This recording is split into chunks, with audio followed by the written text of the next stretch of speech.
Hey everyone, welcome back to the Caramel Sportscast. I'm your host Stephen Avalos alongside my dad Hello. and my good friend Marissa. Hi. And today we're going to go over our somewhat usual, we've been talking about baseball a lot lately with, the postseason almost coming to a close. World Series is going on now.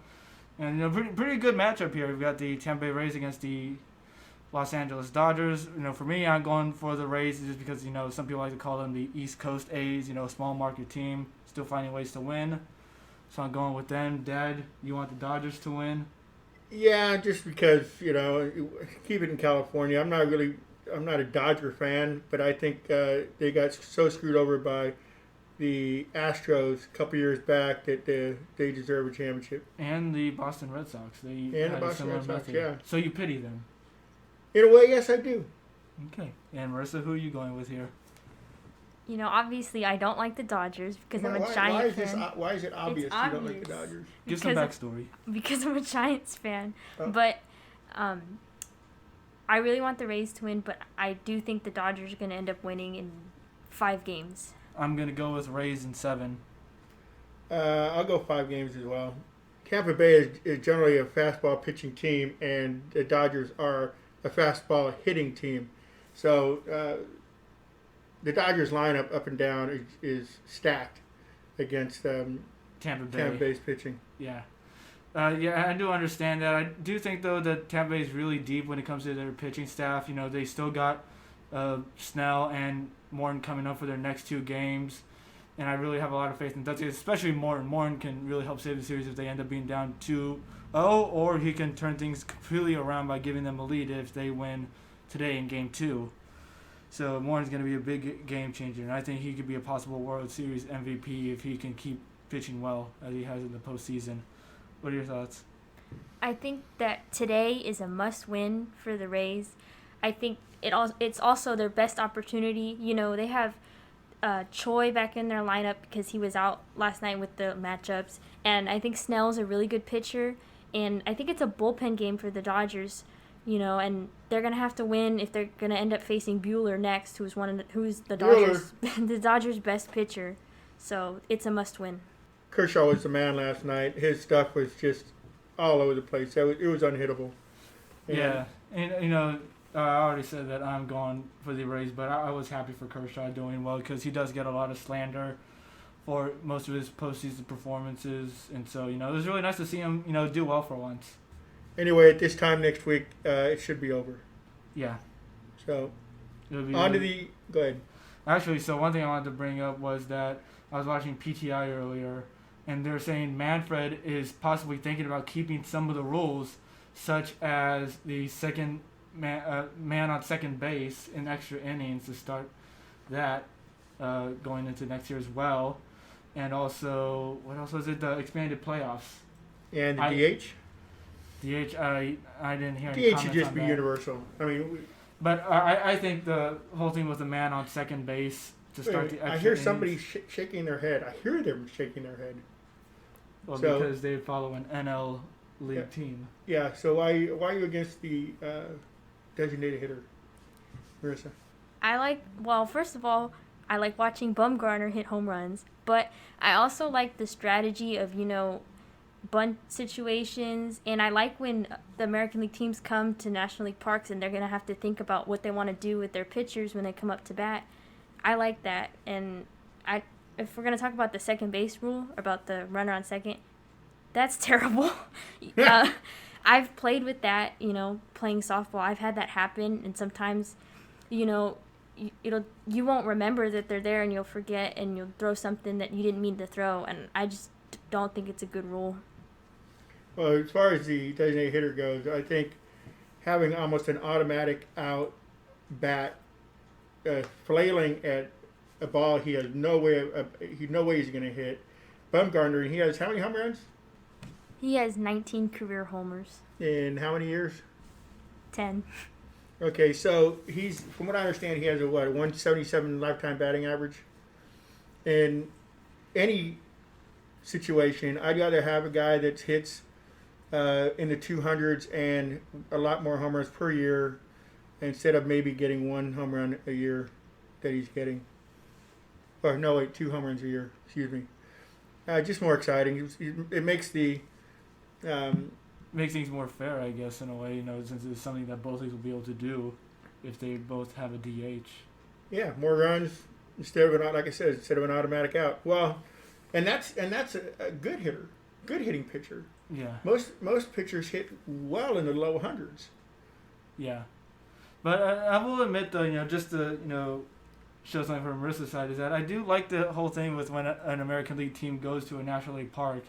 And what it's like, I look forward to seeing an eighth pitcher like, what's his name? Brett Anderson, I think he had 3 hits one time against the Cubs, and he got an RBI and a run 3 hits one time. In a game. That's wow. It's pretty fun to see, though. It is fun. It's fun to see because it's a freak occurrence. Yeah. I got to have something steady. Somebody who hits the ball hard every time instead of like flailing. Like, I just hate to see wasted at bats, which is what most pitchers do when they go up to bat. That's all. Now, what about the whole thing with the expanded playoff bracket as they did this year? Would you want to keep that? I would say no already. No. Because you already saw how the Astros were able to come in with a losing record. And same with the Brewers, right? Do the Brewers have a losing record? Yep. Yeah, so, if you have a losing record, there's no reason why you should be in the playoffs. It was fine the way it was. 2 wild cards play. Yeah. One game playoff. That's it. Now, wasn't it actually going to be expanded before, just a little bit, by adding 1 or 2 more teams? Wasn't that something they talked about last year? But because of the pandemic, they changed it to even more teams, right? I don't know, but I know that a couple weeks ago they were just talking about maybe a few more teams, just not 16, like maybe 12. Yeah, I think 12 would be nice. But either way, that's pretty much all we got to say about baseball. Yeah, I just don't want it to where half the teams go in. Yeah. Like football and basketball and Baseball. and hockey. Oh. I guess Have to hockey. do. Might as well have everybody play. Yeah. So now going into our picks for the NFL in Week 7. Last week, I had my worst week possible. I went 6-8 straight up and 5-9 against the spread. Marissa went 10-4 straight up and 6 against the spread. Dad, you went 8-6 straight up and 9-5 against the spread. You had a better record against the spread, which is pretty rare. And our mother, my mother, got 9-5 for her. So congratulations. Is that 9-5 against the spread or 9-5 Straight up. Straight up. Okay. Yeah. So that brings my overall record to 62-28-1 straight up, 50-39-2 against the spread. Marissa, with minus a week, you got our 52-22-1 straight up, 38-36-1 against the spread. Dad, you are 56-34-1 straight up, and then 53-36-2 against the spread. Not bad. Not bad. So Always now, room for improvement. Dad, would you like to start us off? First game on the agenda, we have the New York Giants against the Philadelphia Eagles. The Philadelphia Eagles are giving up 5.5 points. The Giants are 1-5. Philadelphia is 1-4-1.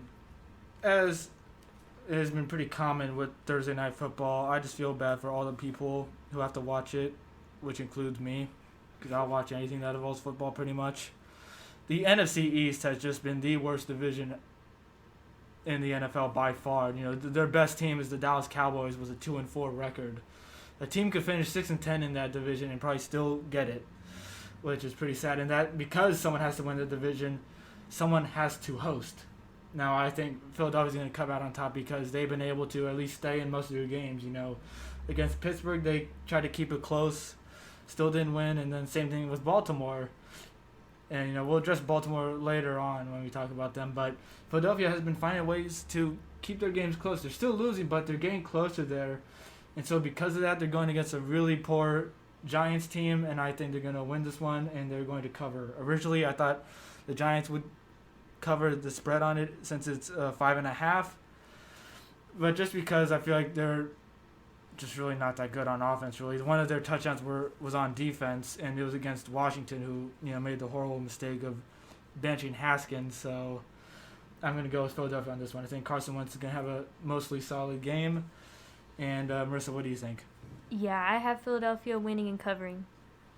Dad? I'm going with Philadelphia as well. 2 crappy teams. I think the Eagles are the less crappy of a team, so I'm going with Philly. Okay. Next, we have Carolina at New Orleans. New Orleans is giving up 7.5 points. Carolina is 3-3, and New Orleans is 3-2. This one, I really like Carolina in this match. New Orleans, they do have a 3-2 record. They pulled off a nice comeback before their bye against the Chargers, although, is it that much of a big deal to have a comeback against them? They pretty much let everyone do that to them. They can't hold a lead to save their lives. And so I honestly kind of want to go to, Teddy Bridgewater. He's had a really good season so far. One reason why they lost last week was, because they had to go against the Bears defense, who has been pretty good against most offenses this year, and they just need a little bit of offense to win their games, with the Bears. A little side note, they are getting back Thomas and one of their offensive linemen. Okay, so, that is a bit of a deal, but, even when Thomas was playing, though, he only had a couple catches for like 37 yards. I think Carolina, they can possibly hold them down, and plus Teddy Bridgewater, right now, he's playing better than Breeze. Breeze, he looks really bad most of the time against the Chargers. He looks old. We were both watching that game. He could barely throw the ball downfield. He had one downfield throw, which was a touchdown to Jared Cook, but other than that, he has not looked good. And I think Carolina's going to figure him out in some way. And I at least got them covering, hopefully, and I'm going to have them win. I'm going to pick an upset here. And Marissa? I have New Orleans winning, but I do have Carolina covering. I think that they've played better the last couple weeks, so I think they're going to do okay. Yeah, I got New Orleans winning, but Carolina covering. Yeah. I think they'll make it close. And Breeze, I just don't know what to think of the guy. Sometimes he looks good, sometimes he looks bad, but these little dink passes just don't do anything for me. But they get the job done. They do have a winning record, so yeah. I think Carolina is going to play just good enough to lose. Yeah. So, on to the next one. Next, we got Cleveland at Cincinnati. Cincinnati is getting 3.5 points. Cleveland is 4-2, took a dump against Pittsburgh, and Cincinnati is 1-4-1. All right, so I'm going to just say, Cleveland really has shown that they can be a much better team this year, but they did not show that last week. I think this is a team they're going to do well against bad teams, and when they come against any competition, they might just fall apart, especially against a good defense. Both of their losses have been to good defenses. Baltimore and Pittsburgh, they both have really good defenses, and it just shows how much they can get shut down by any decent defense. Cincinnati, they don't have that. They're not a well-rounded team. Sure, they almost had a upset against the Indianapolis Colts. They at least got the upset when it comes to the spread, but I just don't think they're going to have what it takes to pull off anything against Cleveland. Cleveland's going to want to be able to bounce back, and I think they're going to win this one, but Cincinnati will be able to keep it somewhat close. So I'm going with Cleveland to win, but Cincinnati to cover. I have Cleveland winning and covering. Cincinnati's not great, so I think Cleveland's going to get a win. Yeah, and I think their defensive line is going to scare Joe Burrow again because his offensive line is just still awful. It's still a revolving door, so that's going to be a factor. This is a total clean sweep as far as our picks because I'm also going with Cleveland and Cincinnati. Oh, no, you want Cleveland to cover, too. Yeah. Sorry, my bad. It's good. You talk about one team owning another. Roethlisberger's record against Cleveland is, I do believe, is 22-2 now, and 2. They have 2 ties in there, but he owns them. I thought they were going to make a better game of it last week, but right from the get-go, Mayfield looked lost. Yeah, it looked nothing like they've been in the past 4 weeks. So, it just shows they get shut down easily. But Cincinnati, they have no way of doing that at all. So it's easy to go with Cleveland to win here. All right, so who we got next? We got Detroit at Atlanta. Atlanta is giving up 3 points. Detroit is 2-3. Atlanta is 1-5. They got off a snide last week. All right, so a really impressive win from Detroit. Stafford didn't really have to do much, and they won 36-16, I believe, or 34-16 against the Jaguars. Jaguars aren't much competition, but I did go with them to win, which I regret, as I contributed to my horrible week. But either way, I think Matt Stafford is going to have a decent game. Again, still Atlanta, they had a really good game against Minnesota, but a lot of that also had to do with just Minnesota being awful. Kirk Cousins just had one of the worst games I've ever seen.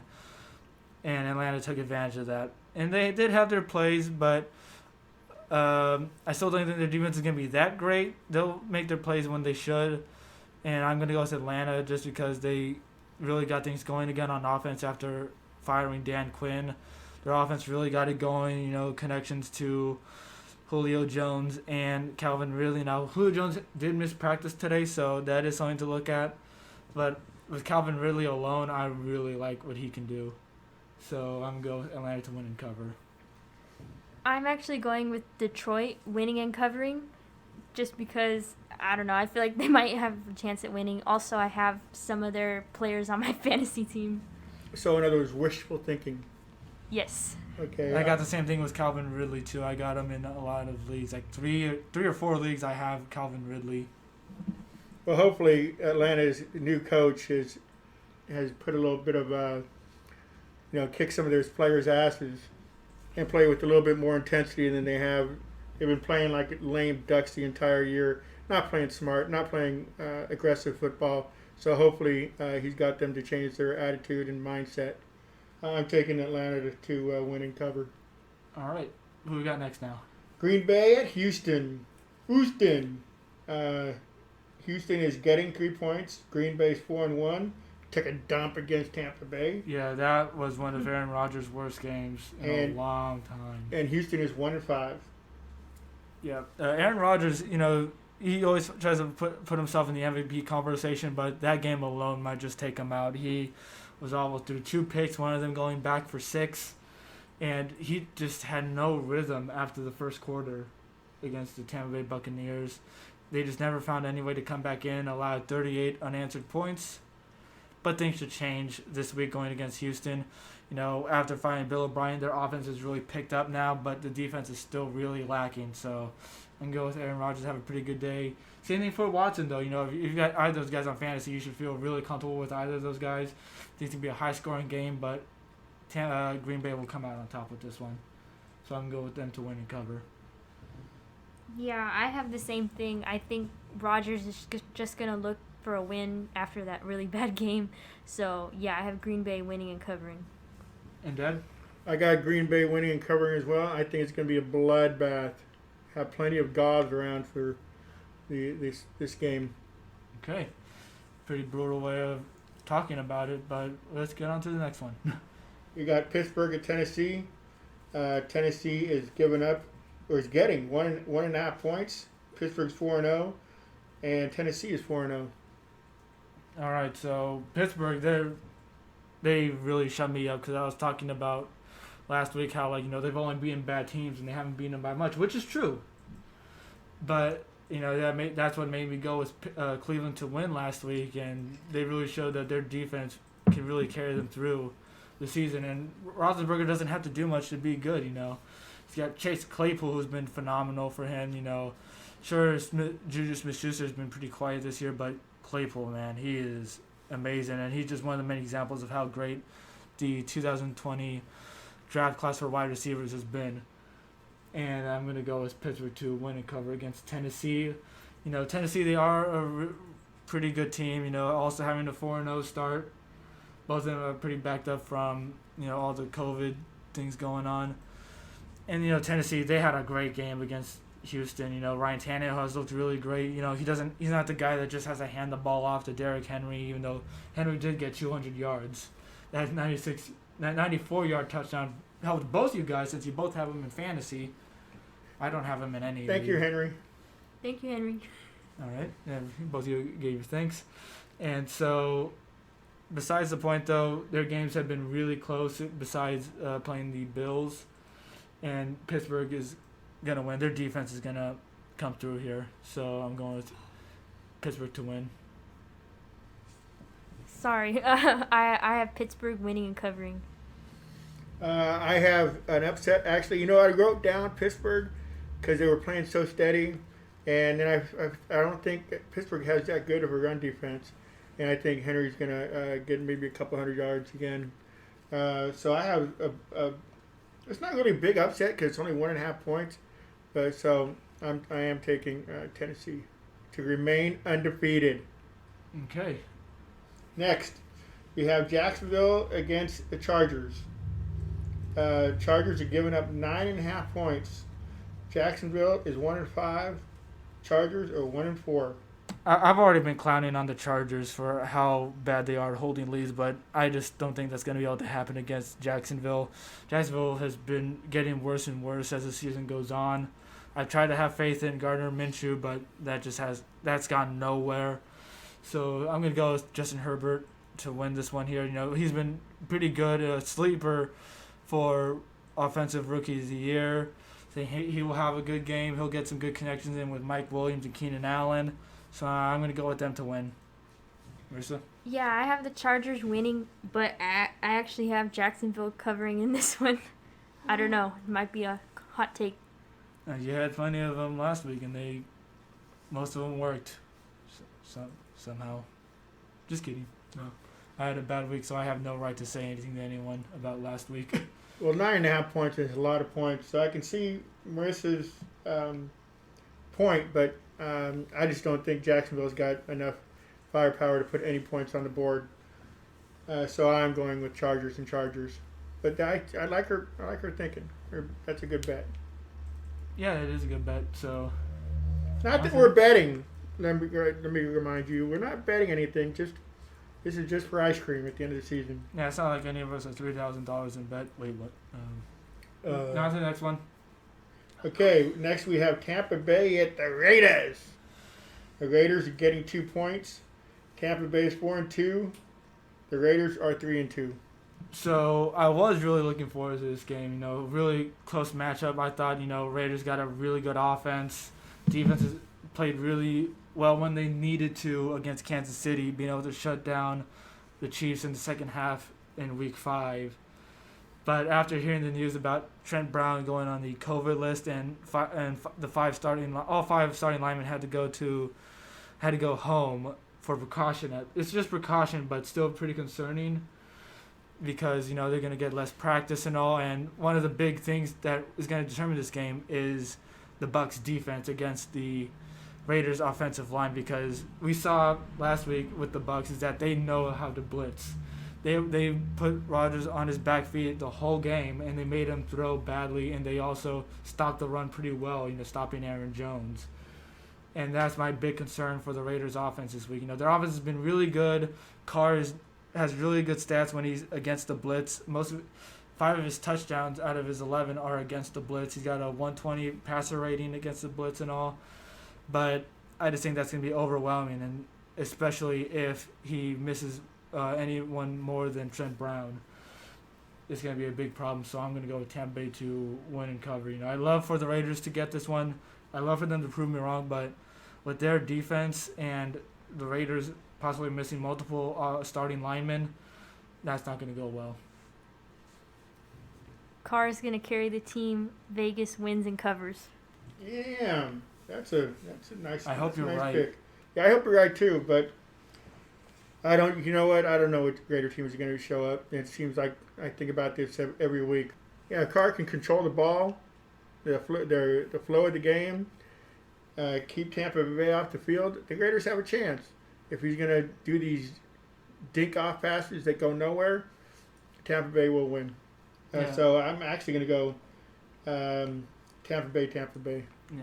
Now, just to go to your thing, I really feel like these games really haven't had to depend on Carr. Carr has done a great job, and even when the Raiders do lose, I can't even put most of that on him. It's been mainly, them dealing with injuries such as Henry Ruggs. You notice how much of a difference Henry Ruggs makes when he's on the field. It's only been 5 games so far for them, but in the 3 games that he's played, they scored 34 or more points. In the 2 games they haven't had him, they've only scored 20 or 23. And Brown, having him in there, they're paying him all that money for a reason. Yeah, but still though, the first 2 games of the season, they barely had him, and they were still scoring 30 points. Some of that is based on maybe players just coming in when they need to. But like I said, if they miss anyone more than Brown, then I just don't think they're going to have it against the Bucs defense. And I could see the Raiders holding down Brady a bit, but they do have a lot of weapons, and I think it's just going to be a little too much for them to handle. So, like I said, Tampa Bay out the way, unfortunately. The best thing the Raiders have for him actually going in this game is that Brady, he's not running anywhere. Yeah, and they can get to him. Yeah, they can get to him. The defensive line has been playing better. They're able to pressure Mahomes a lot, so hopefully they can do that against Brady. Of course, it requires a different scheme to come at him with, but they can definitely do that, and that could also really determine how this game goes. I'm changing my bet. Oh. Yes, I am going to go with the Raiders. So yeah, Okay. Mid podcast, I am changing. I'm going to stay with mine just in case. You should change. No. Okay, next we have anything else you want to say about the game? No, that's pretty much all I got to say. Oh, but also, if anyone else does end up sick, we just got to hope the best for them if they end up coming down with COVID. So unless it's the president again. Just on to the next game. Okay. Next, we got Buffalo. We got canceled. At the Jets. Jets are getting 13 points. Buffalo 4-2 against the winless Jets. Oh, man. Well, Buffalo, they need to win this game. There's no reason why they should have this game come close. They beat the Jets by 10 points in week 1. And, that's, when you look at the season now, it's like, they only beat them by 10? But either way, Buffalo, this is a good time for Buffalo to get a win because they've played some pretty bad football in their last 2 weeks. Josh Allen has looked bad. His accuracy is non-existent. And sure, they talked about how, the rain might affect the way he throws, but, that's something not to obsess over. He still just cannot throw the ball well. And his mobility has been in question.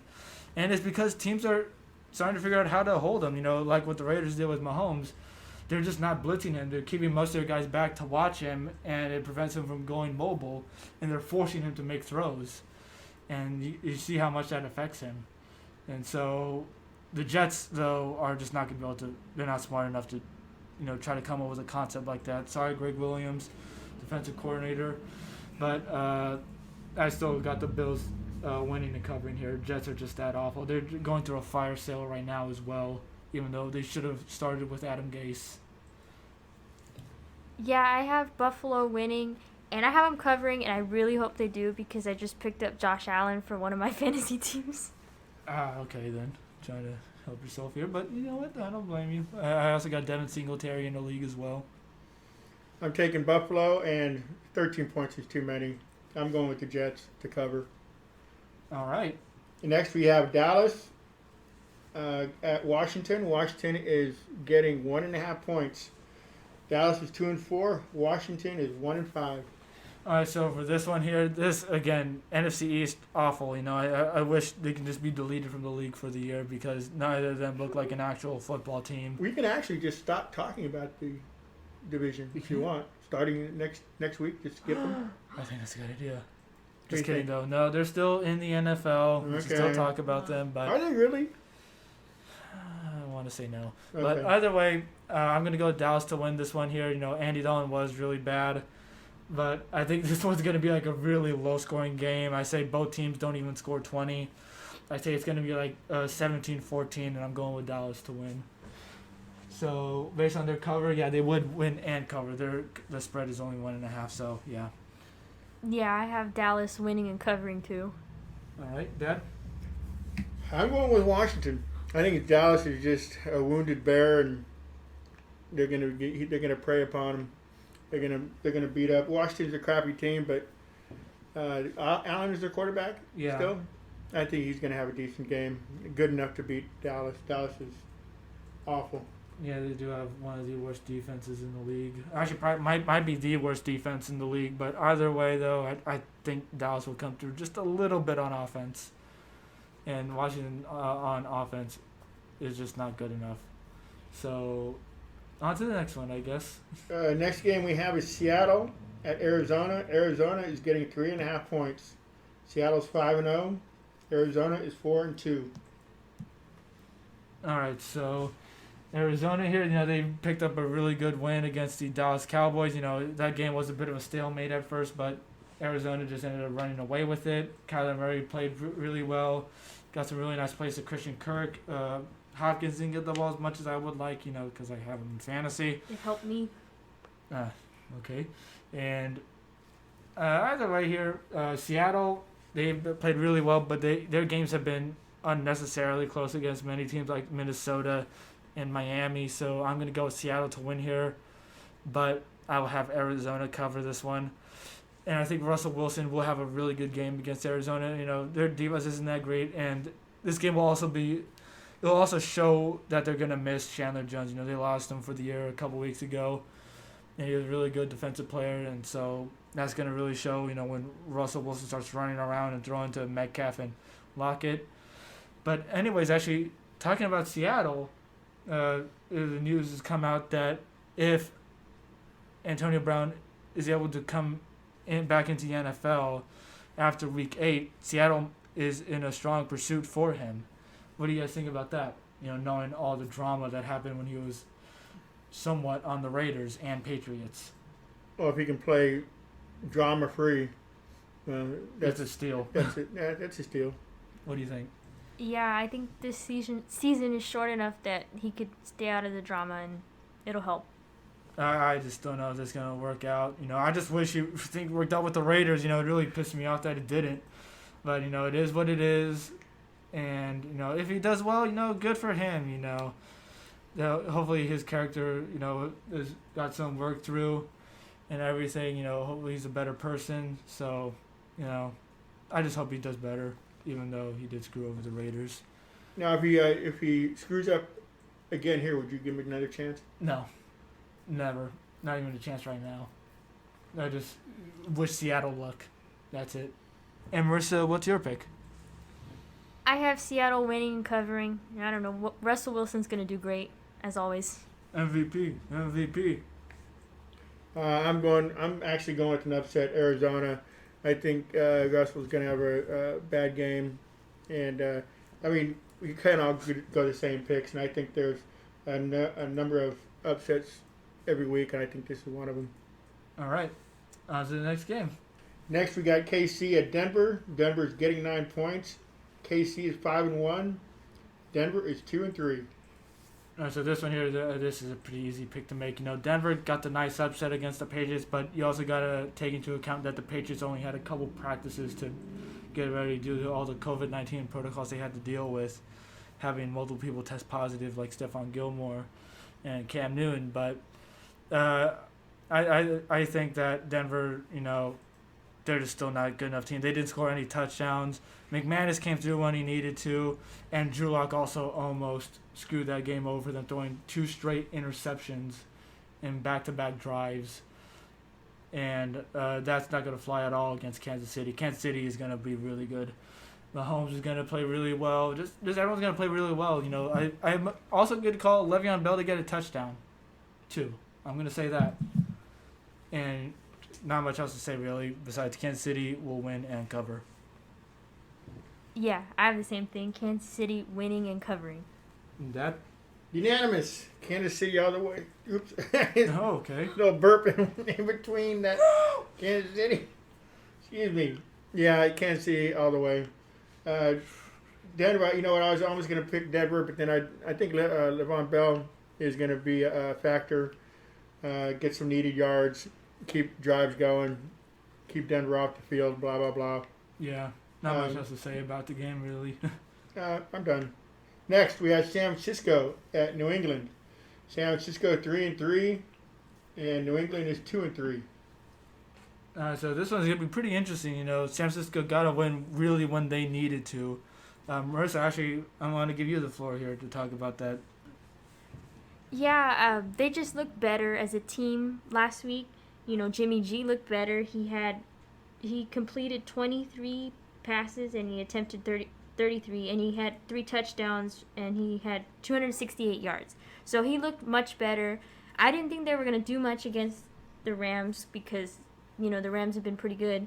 So it was a nice surprise. I think they could pull out a win this week, but unfortunately, I think we lost Raheem Mostert for the week.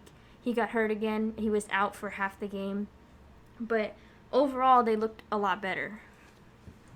Yeah, I'm going to go with... I still got New England winning and covering on this one, but I could see the Niners making this a close game. Something like within 5 points. But I still got New England winning and covering this one. So that would actually mean they barely cover. Then if I say it's within 5 for the Niners, that would be 3 or 4 if it's 2.5. So, yeah, something in that range. But otherwise, I think New England will come out on top.